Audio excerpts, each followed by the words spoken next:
오늘 하나님께서 우리에게 주시는 말씀은 마가복음 1장 21절부터 39절까지의 말씀입니다. 주여 감사합니다. 마가복음 1장 21절부터 39절까지의 말씀, 하나님의 계시의 말씀을 읽을 때에 살아계신 하나님의 음성을 들으시기 바랍니다. 화면에도 준비되어 있으니 화면을 참조해 주셔도 되겠습니다. 우리 다 같이 읽는 것보다는 교독하면서 읽으면 좋을 것 같아요. 제가 먼저 읽고 그 다음 성도님들 읽어주시면 감사하겠습니다. 그들이 가버나움에 들어가니라. 예수께서 곧 안식일에 회당에 들어가 가르치심에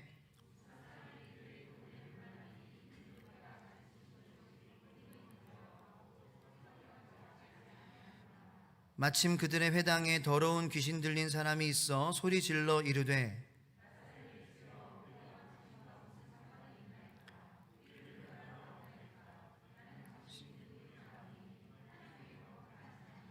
예수께서 꾸짖어 이르시되 잠잠하고 그 사람에게서 나오라 하시니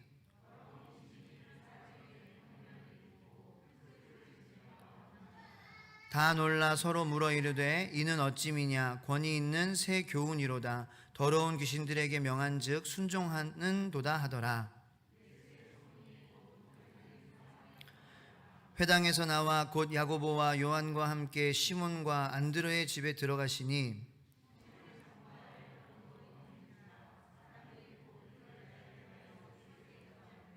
나아가사 그 손을 잡아 일으키시니 열병이 떠나고 여자가 그들에게 수종드니라.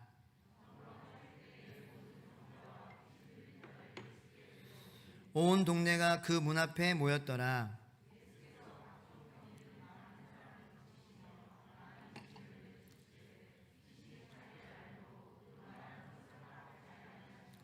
새벽 아직도 밝기 전에 예수께서 일어나 나가 한적한 곳으로 가사 거기서 기도하시더니 만나서 이르되 모든 사람이 주를 찾나이다.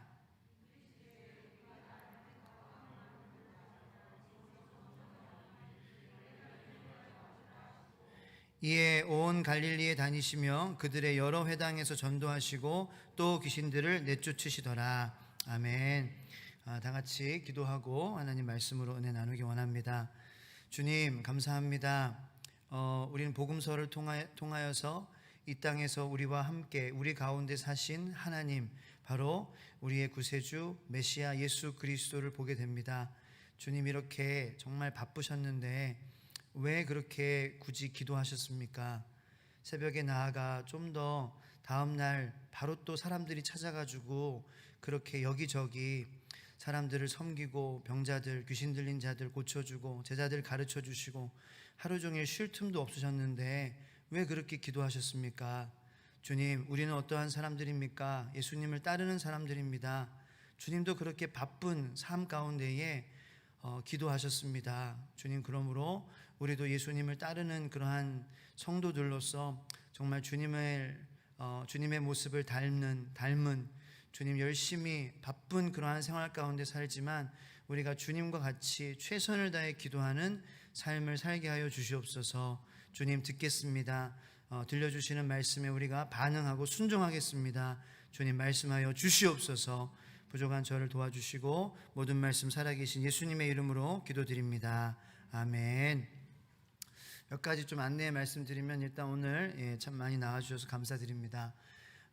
내일 마지막 날이에요. 우리 기도회 내일도 있습니다. 내일도 8시에 있는데 내일은 그냥 이제 찬양팀 구성한 찬양팀이 있거든요. 우리 그 교육자들로 구성한 찬양팀이 찬양을 인도하고 우리 예전에 왜 찬양 기도했었잖아요. 그래서 1시간 동안 찬양만 하면서 이렇게 기도했잖아요. 그런 식으로 내일은 마무리를 하도록 하겠습니다. 그래서 8시부터 정확히 찬양을 시작해서 설교 없이 쭉 그냥 찬양하면서 이 앞에서 이제 예배 팀이 찬양하면서 오시면은 여러분들 한 주간의 말씀을 쭉 생각하시면서 그렇게 기도하셨으면 좋겠습니다. 그래서 내일은 그렇게 하는 걸로 하겠습니다. 참조해 주시고요. 오늘 말씀을 우리가 통하여서 더 열심히 기도하는 그러한 저와 여러분들이 됐으면 좋겠습니다. 왜냐하면은 기도는 우리의 단 하나뿐인 무기이기 때문입니다. 우리의 싸움은 혈과 육에 대한 것이 아니잖아요, 그죠? 영적인 그러한 싸움이에요. 그렇기 때문에 우리가 영적으로 이길 수 있는 비결은 기도입니다. 기도. 하나님의 말씀을 살아갈 수 있는 능력도 기도에서 나오는 것이고요. 말씀과 기도 아니면은 우리는 능력을 받을 수 없습니다. 그 어떤 다른 것에도 능력은 없습니다. 뭐 헌금 많이 하는데도 말씀과 기도 안 하면 능력 안 나옵니다. 내가 방언한다고 할지라도 말씀과 기도 삶을 살지 않으면 능력 없습니다. 왜냐하면은 말씀과 기도로 우리 안에 계신 성령님께서 충만하셔야 우리는 하나님께서 하시는 말씀을 알아들을 수 있어요. 나중에 좀 설명드릴게요. 그래서 우리는 말씀과 기도로 우리 안에 계신, 우리 회개하고 또 맨날 회개하고 매일 회개하고 해서 또 성령님 또 우리 마음 가운데 오시옵소서, 우리 안에 계심을 확신하고 말씀과 기도로 우리 안에 계신 성령님을 채워야 되는 거예요. 그것이 우리의 신앙생활의 전부입니다. 다른 것 없습니다. 그렇게 성령 충만한 삶을 살면서 이 세상에서도 이 육의 세상이지만 주님과 함께 동행하며 사는 사람들, 저와 여러분들이 되기를 예수님의 이름으로 축원합니다. 이런 좀 긴 제목이고요, 조금 의미심장한 제목의 책이 있습니다. 정말로 책 제목입니다. 지금부터 우리 기도의 대부분은 하늘나라에서 잡동사니 우편물처럼 취급당합니다. 이게 책 제목이에요. 우리 기도의 대부분은 하늘나라에서 잡동사니 우편물처럼 취급당합니다. 이 책을 쓰신 목사님이 이름이 후안 카를로스 올티즈라는 목사님이에요. 제자입니까? 라는 책으로도 유명하신 목사님입니다. 이 책의 내용을 한마디로 말하면은 우리가 드리는 대부분의 기도는 개봉되지 못한 채 창고에 쌓여있는 고물, 우편물이라는 거예요. 우리가 드리는 기도의 90% 이상은 잘못되어서 응답받지 못한다는 거예요. 왜냐하면 야고보서의 말씀대로 잘못된 동기로 구하기 때문입니다. 우리 기도의 대부분은 하나님의 뜻을 이루거나 하나님을 기쁘시게 하기 위하여 드리는 기도가 아니라서 응답받지 못한다는 거예요. 그래서 저자는 90% 이상의 기도가 쌓여있는 고물, 우편물과 같다고 말하고 있는데, 가만히 보면 요즘은 이와 같은 기도조차도 게을리 한다는 것입니다. 무슨 이유 때문인지는 모르지만 기도가 참 많이 줄었습니다. 어제 느헤미야 4장 말씀을 통하여서 무슨 말씀을 받았습니까? 우리가 100% 하나님을 의지하고 신뢰하고, 그것은 기도하는 삶을 사는 것이죠. 그죠? 그 100% 하나님 신뢰한다는 거잖아요. 그리고 100% 기도하고 나서 하나님 안에서 복음의 삶을, 말씀의 삶을, 최선을 다하는 삶을 사는 것이 우리의 살 길인데, 그래야 우리가 살 수 있어요. 그래야 우리가 이길 수 있어요. 그런데 그렇게 하기가 너무나 힘들고 벅찰 때가 있다라는 거예요. 그래서 어제는 느헤미야 4장 말씀을 통하여서, 자, 그러면 그러니까 하나님을 위해서 영적인 그러한 승리를 위해서 그렇게 해야 되는데 100% 최선을 다하고 100% 또 하나님을 의지하기가 힘들어? 그러면은 너 아내, 너 자녀, 너 남편, 너 집, 너 형제를 위해서라도 싸워라. 안 싸우면은 걔네들 다 죽으니까 걔네들을 위해서라도 싸워라. 느헤미야가 그렇게 우리에게, 이스라엘 백성들에게, 유대 백성들에게 이야기하는 것이고 우리에게 이야기하는 것입니다. 그래서 때로는 우리가 하나님 앞에서 최선을 다해서 100% 의지하고 100% 기도하고 100% 그 삶을 살기가 힘들어요. 그런데 그렇게 해야 100%는 정말 우리가 못하겠지만 그래도 100%를 향하여서 최선을 다하여서 해야 되는 그 이유는 너의 집, 너의 가정, 네 자녀, 그리고 너의 배우자, 너의 형제, 그들을 위해서라도 너가 정말 100% 하나님을 의지하고 기도하고 그 삶을 살아내려고 노력해야 되지 않겠니? 우리가 그 말씀을 받았어요. 안 싸우면 내 자녀가 죽는 거예요. 안 싸우면 내 아내 남편 다 죽습니다. 내 집 다 죽습니다. 그러니까 그거 위해서라도 믿음을 지켜라. 기도해라. 복음의 삶을 살아라. 하나님 붙잡아라. 십자가 붙잡아라. 말씀 붙잡아라. 그래야 너가 살아. 그래야 너의 자녀가 살아. 그래야 너의 집이 살아. 하나님께서 우리에게 그러한 동기를 부어주시는 것입니다. 오늘 본문 말씀을 통하여서 왜 우리가 최선을 다해 하나님께 기도하고 최선을 다해 그리스도인의 싸움을 해야 하는지 우리가 또 다시 동기를 얻기 원합니다. 왜냐? 예수님께서 그렇게 사셨기 때문입니다. 예수님께서 최선을 다해 기도하셨어요. 예수님께서 최선을 다해 사셨어요. 그렇기 때문에 우리도 그렇게 해야 한다는 것입니다. 왜 우리가 마가복음 1장 21절부터 39절까지 말씀을 읽었냐? 이건 예수님의 하루 일과였습니다. 마가복음 1장에 나오는 예수님의 하루 일과를 보면은 한시도 쉴 틈이 없었습니다. 1장 21절을 보면은 가버나움에 가셔서 안식일에 가르치십니다. 설교하시는 거예요. 설교 도중에 귀신 들린 사람이 소리를 지릅니다. 고쳐주세요. 설교하는 게 여러분 되게 힘듭니다. 왜냐하면 이거는 내가 하는 얘기가 아니고 하나님께 전적으로 의지해서 하나님 우리 성도님들에게 제가 무슨 말씀을 전해야 되겠습니까? 그리고 전하는 것에서만 끝나는 것이 아니라 그 말씀을 어떻게 살겠습니까? 그러한 것까지 돼야 되기 때문에 굉장히 진이 빠지는 그러한 것 같습니다. 제 힘으로 할 수 있는 것이 아니기 때문에. 근데 그 이 와중에 막 귀신 들린 막 역사가 일어났다는 거예요.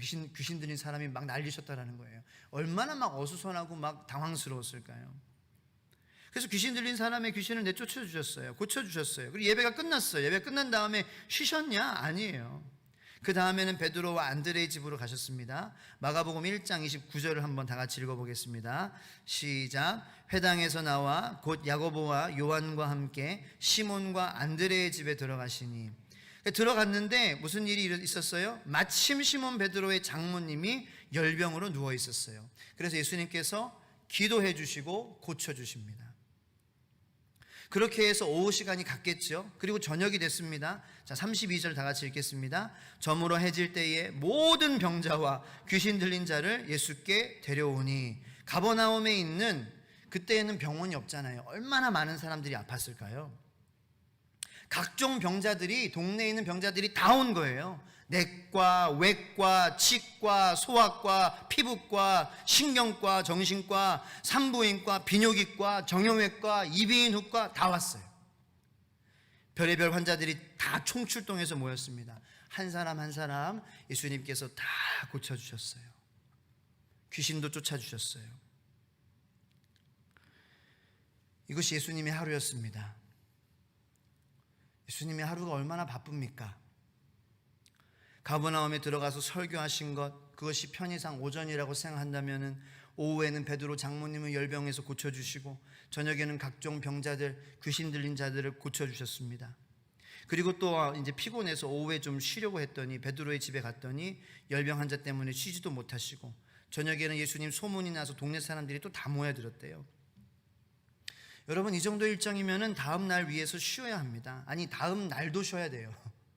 이 정도 일했으면 다음 날도, 이거는 뭐 거의 24시간 일한 거잖아요. 그러니까 다음 날도 쉬어야 돼요. 그런데 오늘 성경을 보면 예수님은 쉬지 않으셨어요. 35절 말씀 다 같이 보겠습니다.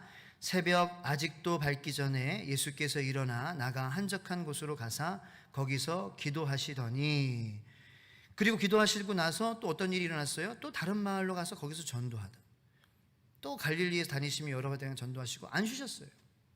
근데 그 와중에도 기도하셨다라고 성경은 우리에게 분명하게 기록하고 있습니다. 제가 그래서 복음서에서 예수님이 기도하셨던 모든 장면들을 다 한번 찾아서 정리해 봤습니다. 화면 보여주세요. 누가복음 3장 21절 22절에서 예수님께서는 예수님 세례 받으실 때, 세례 요한에게 세례 받으실 때 기도하셨습니다. 마가복음 1장 35절에 36절 말씀에 갈릴리로 가시기 전 새벽, 오늘 이 본문 말씀이죠. 기도하셨습니다. 누가복음 5장 16절 말씀에서 사람들을 치유하시고 나서 기도하셨습니다. 누가복음 6장 12절로 13절 말씀에 12제자를 선택하기 전 밤 새워서 기도하셨습니다. 마태복음 11장 25절에서 26절에 유다 지도자들에게 말씀하시면서 기도하셨습니다. 요한복음 6장 11절에 5,000명을 먹이시기 전 아버지 하나님께 감사 기도를 드리셨습니다. 이것은 마태복음 14장 19절에도 마가복음 6장 41절에도 누가복음 9장 16절에도 나와 있습니다. 마태복음 14장 23절 말씀에는 무리를 거르시기 전에 기도하셨습니다. 이것은 마가복음 6장 46장에도 요한복음 6장 15절에도 등장합니다. 마가복음 7장 31절로 37절 말씀에 귀 먹고 말 더듬는 자 고치시면서 기도하셨습니다. 마태복음 15장 36절에 4,000명을 먹이시기 전 아버지 하나님께 감사하며 기도하셨습니다. 누가복음 9장 18절에 베드로가 예수님 그리스도십니다라고 고백하기 전에 기도하셨습니다. 누가복음 9장 28절로 29절에 변화산에서 예수님 기도하셨습니다. 누가복음 10장 21절에 70명의 제자가 전도 여행에서 돌아왔을 때 기도하셨습니다. 누가복음 11장 1절에 제자들에게 주기도문을 가르치시기 전에 기도하셨습니다. 요한복음 11장 41절로 42절 말씀에 나사로를 죽음에서 일으키시기 전에 기도하셨습니다. 마태복음 9장 19장 13절로 15절에 어린아이들에게 안수하시며 기도하셨습니다. 요한복음 12장 27절로 28절에 아버지 하나님께 그의 이름만이 영광 받으시기를 구하셨습니다. 마태복음 26장 26절에 최후의 만찬의 자리에서 기도하셨습니다. 누가복음 22장 31절로 32절에 사탄이 밀 까부르듯 하려고 요구했을 때, 이 베드로에 대해서 요구했을 때 베드로의 믿음이 떨어지지 않기를 기도하셨습니다. 요한복음 17장 1절로 26절 말씀에 겟세마네로 가시기 전 예수님 자신, 그의 제자들, 그리고 모든 믿는 성도들을 위해 기도하셨습니다. 마태복음 26장 36절로 46절에 겟세마네에서 배신당하시기 전에 3번 기도하셨습니다. 누가복음 23장 34절에 십자가에 못 박히시기 전에 기도하셨습니다. 못 박는 자들을 용서하시는 기도하셨습니다. 마태복음 27장 46절에 십자가에서 죽으시면서 부르짖으면서 기도하셨습니다. 나의 하나님, 나의 하나님, 왜 나를 버리셨나이까? 누가복음 23장 46절 마지막 숨을 쉬실 때 아버지, 내 영혼을 아버지 손에 부탁하나이다 라고 기도하셨습니다. 누가복음 24장 30절에 부활 후 다른 사람들과 빵을 먹으시기 전에 축복기도 하셨습니다. 누가복음 24장 50절에서 53절에 승천하시기 전 그의 제자들을 축복하시는 기도 하셨습니다. 이게 제가 찾을 수 있었던 복음서에 등장하는 예수님의 기도입니다.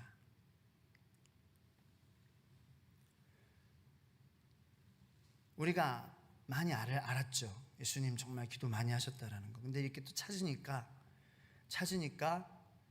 하나님께서 또 새로운 은혜를 주시더라고요. 이런 마음이 들었어요. 예수님 왜 기도하셨을까 이렇게? 예수님 기도 안 하셔도 되잖아요. 그냥 예수님이니까 그냥 하셔도 되잖아요. 그죠? 예수님 감사 받아야 될 그 감사의 대상이잖아요. 그런데 왜 그렇게 감사 기도를 아버지 하나님, 본인이 하나님인데 왜 그렇게 감사 기도를 하셨을까요? 12제자 그냥 선택하셔도 예수님이니까 잘 선택하실 거 아니에요. 실수 없으시잖아요. 근데 왜 밤새워 기도하시고 12제자를 선택하셨을까요? 5,000명 그냥 먹이셔도 오병이어로 5,000명, 아니 5만 명, 500만 명도 한꺼번에 먹이실 수 있죠. 왜 기도하셨을까요? 무리를 거르시기 전에 왜 기도하셨을까요? 기도 안 해도 거르실 수 있어요. 기도 안 해도 변화하실 수 있고, 기도 안 해도 가르치실 수 있어요. 십자가에서 왜 굳이 숨이 헐떡헐떡 가장 고통스러운 고통으로 죽음받는 가운데서 왜 부르짖으면서 기도하셨어요? 기도 안 하면 하나님 아버지께서 안 받아주세요? 예수님의 영혼을? 받아주시겠죠. 저는 예수님께서 기도의 삶을 사신 이유가 기도가 필요해서가 아니라고 생각합니다. 하나님을 믿는 사람, 부활하는 사람, 영생의 소망을 가지고 살아가는 사람들은 그렇게 기도해야 하기 때문에, 그래야 하나님께서 말씀하신 약속이 이루어지는 삶이 되기 때문이라고 저는 믿습니다.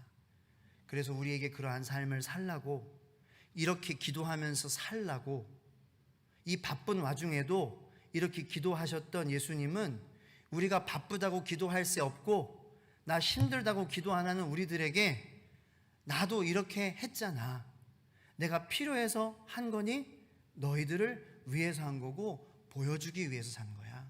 이렇게 안 살면은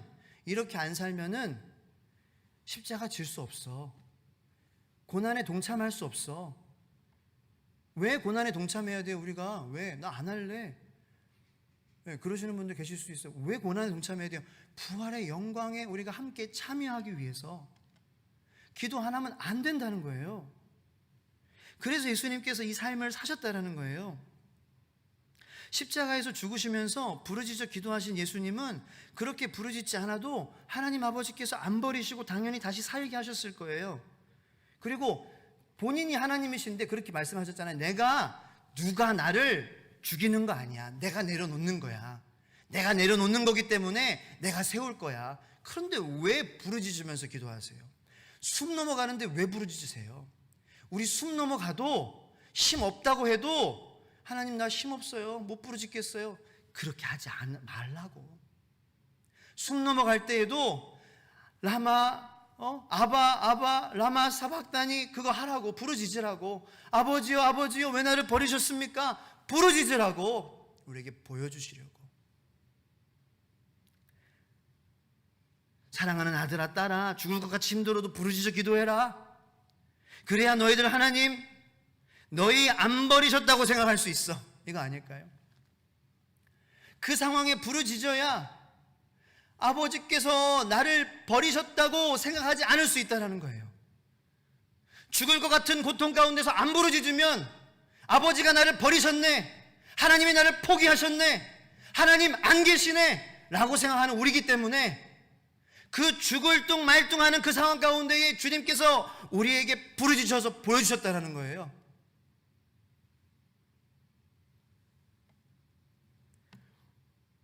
여러분, 자기 배신한 사람들을 위해서 축복기도 해줄 때 얼마나 힘들어요. 어떤 목사님이 목사님들 모임에서 그러시더라고요. 목회하면서 가장 힘든 순간들 중 하나가 돈 없을 때 아니에요. 뭐 집이 월세라서 아니에요. 가장 힘든 순간들 중 하나가 교회 안 나온다는 성도, 속 썩이는 성도,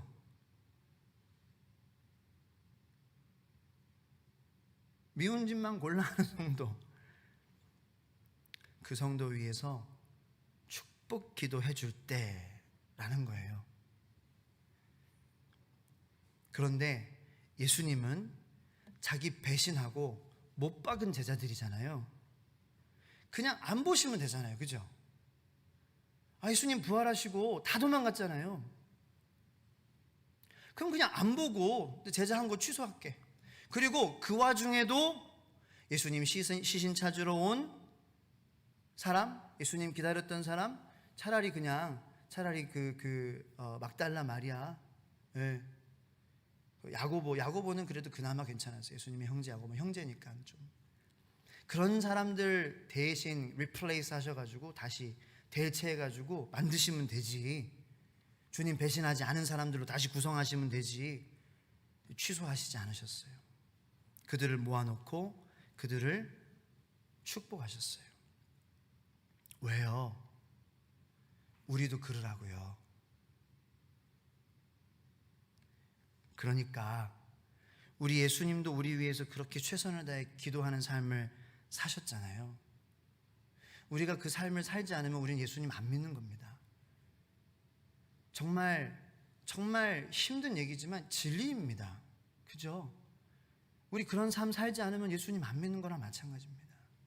예수님께서 우리에게 그러한 삶을 살라고 보여주신 것입니다.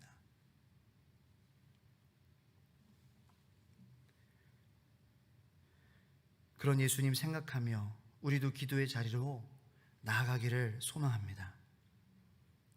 그런데 이게 우리 힘으로 안 된다는 거예요. 왜? 제자들도 예수님을 안다고 생각했지만 다 도망갔잖아요. 그래서 우리에게 필요한 것이 뭐예요? 우리에게 필요한 분은 누구예요? 성령님입니다.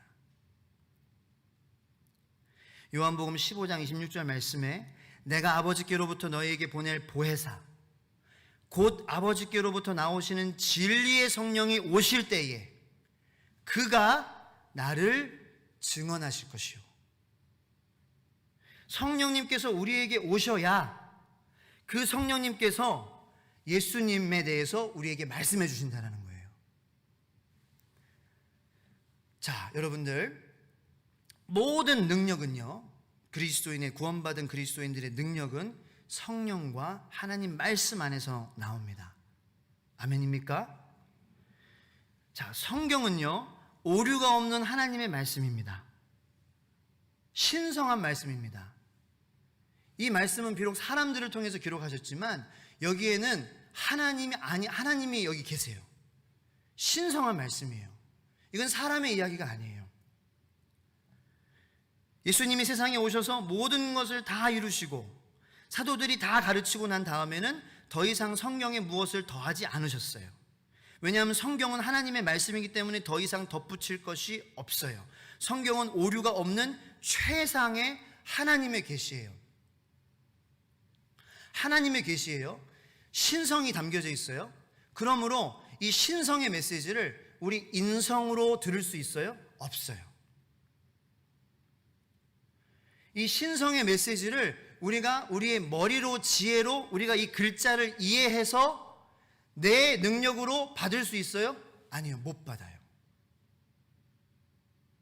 왜냐하면 신성의 다른 레벨의 메시지예요. 이 성경은. 그러니까 성경의 화자 말씀하시는 분이 누구예요? 하나님이시죠, 그죠? 우리는 하나님과 차원이 다른 인간이잖아요. 우리가 머리로 지식으로 이것을 읽고 아무리 나 이거 뜻 알아, 이 단어 뜻 알아, 그런다고 해서 그 메시지를 깨달을 수가 없다라는 거예요. 하나님의 음성을 들을 수가 없어요. 그냥 그 글자만 읽는 것이지. 그럼 다시 말하면 화자도 예수님 하나님이고 청자도 하나님이 되어야 해요. 그래야 이해가 돼요. 같은 레벨의 사람들끼리 얘기해야 이해가 되는 거예요. 하나님께서 말씀하시는 것을 하나님이 들으시는 거예요. 그리고 우리에게 설명해 주시는 거예요. 그래서 우리는 성령님에 의존해서 말씀을 봐야지 이것을 하나님의 말씀으로 받는 역사가 일어나게 된다는 것입니다. 아무리 맥체인 성경 읽기 1년 동안 다 읽어도요, 성령님께서 그것을 받아서 우리에게 설명해 주시지 않으면 우리는 하나님의 음성을 들을 수 없습니다. 제자들 보세요. 성령 받지 못했던 상황이니까 예수님이 앞에 있는데도 그 예수님을 주는 그리스도시요 살아계신 하나님의 아들이십니다라고 고백했음에도 불구하고 부인하잖아요. 왜냐하면 예수님은 신성의 분이에요. 신성하신 분이에요. 신의 성격이 거기 다, 모든 신의 성격이 거기 다 있는 거예요. 그러니까 육의 눈으로 이거 보지만, 예수님을 육의 눈으로 보지만 목에 칼 들어오고 죽음이 왔다 갔다 하는 그러한 상황에서는 그 예수님을 신으로 볼 수 없는 거예요. 그냥 십자가에 끌려가는 그러한 사람으로밖에 보이지 않는 것이죠. 성령님을 통해서 우리는 우리의 목에 칼이 들어와도 죽음이 왔다 갔다 하는 순간에도 저분은 분명히 예수님이시고 생명의 주관자시고 모든 천지를 만물을 지으신 하나님이구나, 비로소 우리는 알게 된다는 것입니다. 왜? 우리 안에 계신 성령님, 요한복음 15장 26절, 진리의 성령이 오실 때에 그 성령님이 그가 나를 증언할 것이요. 성령님이 우리에게 말씀해 주시는 것만 우리는 아는 겁니다. 이해가 좀 되십니까? 성경의 화자가 누구라고요? 하나님. 그런데 인간이 그 하나님의 음성을 알아들을 수 있어요? 아니요.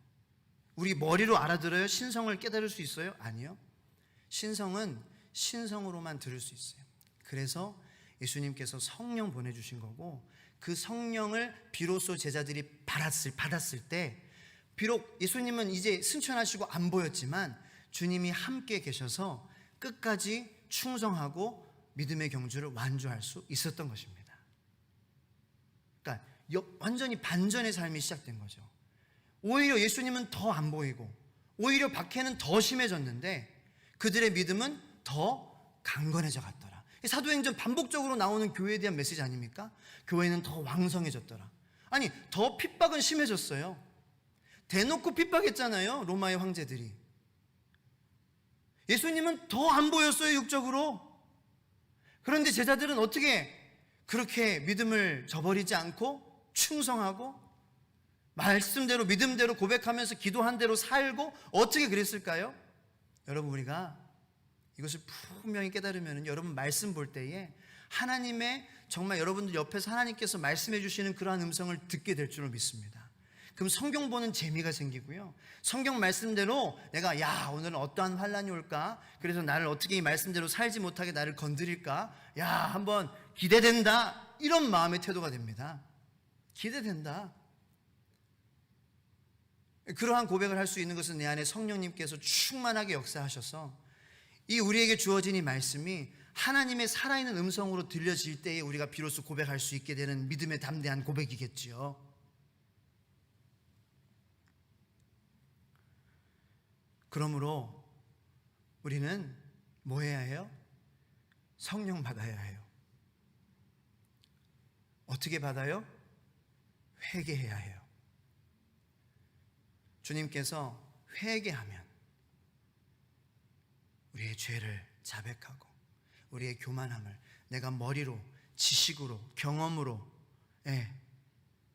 알려고 했던 하나님의 말씀, 얼마나 하나님 보시기에 정말 가증했겠어요. 저를 보실 때에도 네가 신학 공부했다고. 매일 회개합니다. 매일 회개해요. 회개할 거리가 왜 없어요? 우리가 꼭 나가서 뭐 절도하고 강도하고 이래야 회개합니까? 매일매일 우리는 우리 머리로 내 가슴이 아닌 하나님의 마음과 내 마음이 연결돼서 하나님의 마음이 충만하게 더 느껴지기 원합니다. 이게 아닌 내가 머리로, 형식대로, 관습으로 그렇게 하려고 하잖아요. 그거 우리가 분명히 회개해야 될 거예요. 그거 회개하지 않으면 성령님 오시지 못해요. 오시고 싶어도. 여러분들에게 오시고 싶어 하시는 줄로 믿으시기를 축원합니다. 여러분들에게 충만하게 하셔서 하나님 말씀 들을 때에 이 정말 성령 받으면서 승리하면서 살았던 그러한 삶을 여러분들에게 살기를 원하시는 거예요. 여러분, 우리가 이러한 삶이 우리 앞에 눈앞에 버젓이 있음에도 불구하고 이것을 우리가 부인하고 우리가 교만함을 꺾지 못해서 내 인간됨을 하나님 앞에 온전히 고백하고 죄를 회개하지 못해서 누리지 못하는 어리석은 우리가 되지 않게 되기를 예수님의 이름으로 축원합니다. 이 시간 우리 간절히 기도합시다. 주님, 회개합니다. 성령을 부어주시옵소서. 그래서 예수님처럼 기도하고 예수님처럼 살고 예수님처럼 최선을 다해 가겠습니다. 그러면 예수님처럼 우리도 부활의 영광에 동참하게 될 줄로 믿습니다. 주님, 기도의 삶을 최선을 다해서 살기, 그리고 그 하나님을 전적으로 의지하는 삶, 그리고 그 삶을 우리의 생활에서 살기가 너무나도 어렵습니다. 하지만 성령님 역사해 주셔서 예수님, 내 안에 계신 예수님, 나에게 말씀하시는 주님, 나와 함께 하신 하나님을 바라보게 하셔서 하나님, 내가 주님처럼 기도의 자리에 최선을 다해 삶을 사는 그 자리에 예수님 생각하며 우리 힘으로 할 수 없는 그 자리에 성령의 도우심으로 나가게 하여 주시옵소서. 간절히 주님의 이름을 3번 부르짖고 우리 이 시간 같이 기도하도록 하겠습니다. 주여, 주여.